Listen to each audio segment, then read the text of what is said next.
Sometimes betrayal doesn't come from strangers. It comes from the people you love, the ones who should believe in you the most. This is the story of a Redditor whose family turned their back on his dream, refused to support his business idea, and instead chose to invest in his cousin's startup when that cousin failed spectacularly. And our narrator's idea turned into a huge success. His family came crawling back, but the damage was already done. What follows is a multi-part, deeply emotional roller coaster that will take you through resentment, ambition, family manipulation, and ultimate redemption. Over 3 hours of drama, betrayal, and poetic justice, straight from Reddit's most explosive updates. Get ready, because this isn't just a story about family. It's a story about proving everyone wrong. They invested in my cousin, not me. I've always had this dream, to open my own business. I'd been working on a food truck concept, something unique in our city, fast, gourmet-style street food made from fresh ingredients, all locally sourced. I built the model. I ran the numbers. I researched permits. I had suppliers lined up, and a part-time chef interested. All I needed was the startup money. So I did the thing every hopeful entrepreneur does. I asked my family, specifically. I asked my parents if they would be willing to help me with a $15,000 investment to buy the truck and cover initial licensing and inventory. Not a gift, a loan. I made a repayment plan and offered a 5% stake in the business. They said no. Their reason: we're already helping your cousin Miguel with his real estate company. We don't have the money to support two businesses. I was stunned. Miguel's business was essentially a house flipping scheme. He'd already crashed one property and defaulted on a loan, but my parents believed in him. He has charisma, they said. He has a business mind. I had actual spreadsheets and plans. Miguel had an Instagram page with fake testimonials. So I moved on. I took a second job, saved every dime, worked 12-hour shifts, and lived off rice and beans. In 14 months, I made it happen myself. I bought my truck. I opened Fresh Fire Bites. Within 3 months, I was making more than I ever had before. 6 months in, I was hiring help. A year later, I was expanding. Guess who showed up at my opening event for location number 2? My parents. And Miguel. They smiled. They hugged me. They told everyone around them, "We're so proud. This is a family business." I didn't correct them in public, but I was boiling inside.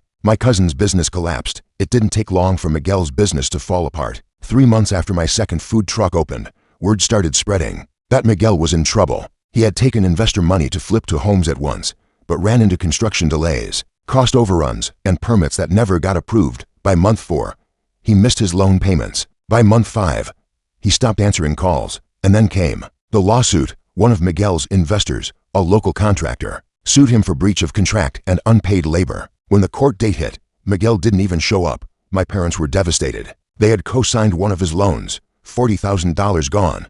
Just like that, they called me in tears, told me they didn't know what to do, said they should have listened to me. For a second, I felt bad, but then I remembered every time they dismissed me, every time they said Miguel was the one with the head for business, and suddenly, I didn't feel bad at all. I told them, gently but firmly, "You made your choice. I hope Miguel can figure it out, but I'm not involved." They didn't like that. But that was the first moment I realized something had shifted. I wasn't the one begging for support anymore. They were. They wanted on my success now. A few months after Miguel's collapse, things got weird. My parents started telling people they were so proud of what I'd built, but then it went further. They started calling it our company. They started saying we grew this together. They told relatives, "Well, you know, we always knew he had it in him." I got invited to a family reunion.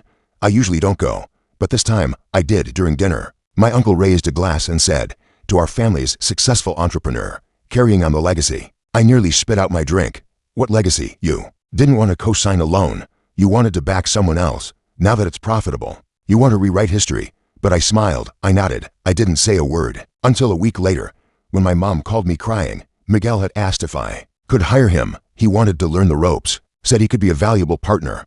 I asked her one question. Did he ever apologize? She paused. "No, but he's family." I responded. "So am I, and you didn't invest in me." They tried to claim my business publicly. A local paper ran a profile on my food truck chain. Headline: "The Fresh Fire Revolution. How one guy changed the street food game." It was huge. The piece went viral locally. Interviews, social media shares, even TV interest. And then, my parents reposted the article with a caption, "We're so proud of our company's growth. Family businesses are everything." I lost it. I called them immediately. I was calm, but my voice shook. "You can be proud of me, but stop calling this your business. You didn't build it. You weren't there when I was broke and working night shifts. You told me I wasn't ready. Don't rewrite history, because now it's convenient." They got defensive, accused me of being disrespectful, said I was forgetting where I came from. I replied, "I'm not forgetting anything. I remember every no you gave me.